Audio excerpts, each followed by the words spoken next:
আসসালামু আলাইকুম রহমতুল্লাহি ওয়া বারাকাতুহু। সবাই কেমন আছেন? ভালো আছেন? আলহামদুলিল্লাহ, আমিও ভালো আছি।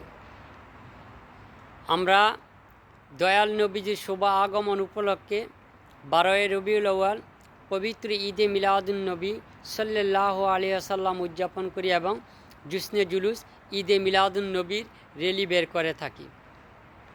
এখন বাংলাদেশের কিছু উগ্রবাদীরা আমাদেরকে বেদাতি বলেন।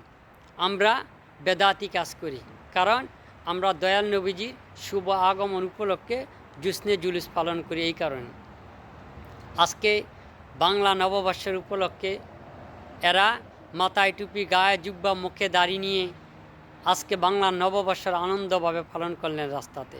আজকে তাদের ফতুয়া নাই, আজকে হারাম নাই, আজকে কোনো বেদাত নাই।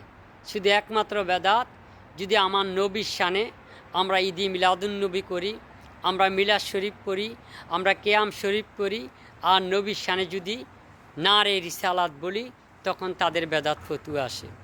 আজান দিলে যেমন শয়তানের গায়ে আগুন লাগে, নবীদের শানে কোনো কিছু আমরা গাইলে, আমরা শান বললে ওই উগ্রবাদীদের গায়ে আগুন জ্বলে। তাই আপনাদের কাছে, সাধারণ মানুষ এবং ছাত্রছাত্রীদের কাছে আমি একটা প্রশ্ন দিলাম, বলেন দয়াল নবীজি যিনি না হইলে কোনো কিছুই সৃষ্টি হইতেন না, ওই নবীজির শানে আমরা মিলাদ করি, কিয়াম করি, জুলুস করি, তাতে যদি বেদাত হয়, আজ তারা কি করলো? আপনাদের কাছে আমি রাখলাম, আপনারা অবশ্যই এটার জবাব দিবেন। আমি চাই আল্লাহ যেন ওই বেদাতি থেকে, ওই উগ্রবাদী থেকে আহলে সুন্নাত ওয়াল জামাতকে আল্লাহ হেফাজত রাখেন এবং ভালো রাখেন। আমরা দয়াল নবীজির শান এবং রেসালাত নিয়ে থাকতে চাই, কারণ আমরা দয়াল নবীজির শান এবং রেসালাত যেখানে থাকবে, আহলে সুন্নাত ওয়াল জামাত সেখানেই থাকবেন।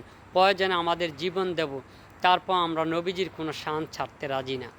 নবীজির শান যেখানে, আমরা সেখানে। কারণ আমরা কোনো জঙ্গলিবাদী, কোনো উগ্রবাদী, কোনো বেঈমান, কোনো মুশরিকের সাথে আমরা মিলতে রাজি না, থাকবও না।